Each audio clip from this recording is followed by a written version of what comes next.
There are forces at work in the fabric of reality. Forces so subtle, you don't even realize they're inside you. Not behind you, not around you, inside you. They shape what you want. They sculpt what you believe. They even decide what you fear. And they do it without you ever knowing. This isn't just manipulation. This is architecture. The architecture of your mind. This is the hidden triggers. Look around you. Everywhere you go, you are surrounded by patterns. Patterns of sound. Patterns of symbols. Patterns of behavior. But what if I told you, most of them were never your choice? That your free will, your decisions, even your deepest fears and desires, have all been carefully installed. You were not born into a neutral world. You were born into a system with levers and buttons, a system full of triggers. And the moment you opened your eyes as a child, they began pressing them. It starts with language, not just what you say,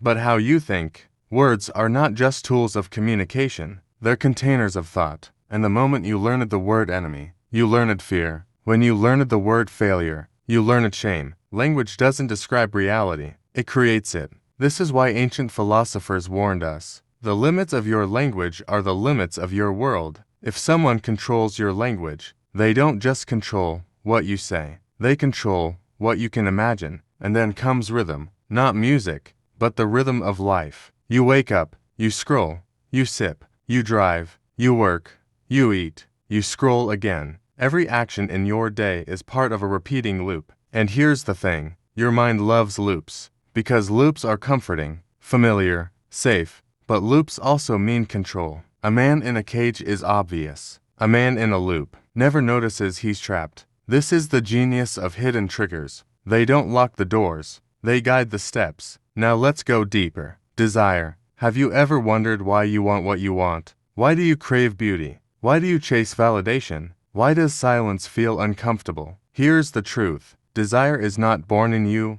it's planted. Edward Bernays, the father of modern advertising, understood this. He didn't sell products, he sold emotions. He knew the secret. People don't buy things, they buy identity. Make someone believe a cigarette is rebellion, and they'll inhale poison with pride. Make someone believe a car is power, and they'll drive themselves into debt. Once you hijack desire, do you know what happens to a human being? When they live in fear long enough, they begin to love their prison, because it feels safer than freedom. So, what can you do? If everything is a trigger, how do you wake up? You begin with stillness. Stillness breaks the rhythm. Stillness reveals the loop. Stillness allows space between the trigger and the response.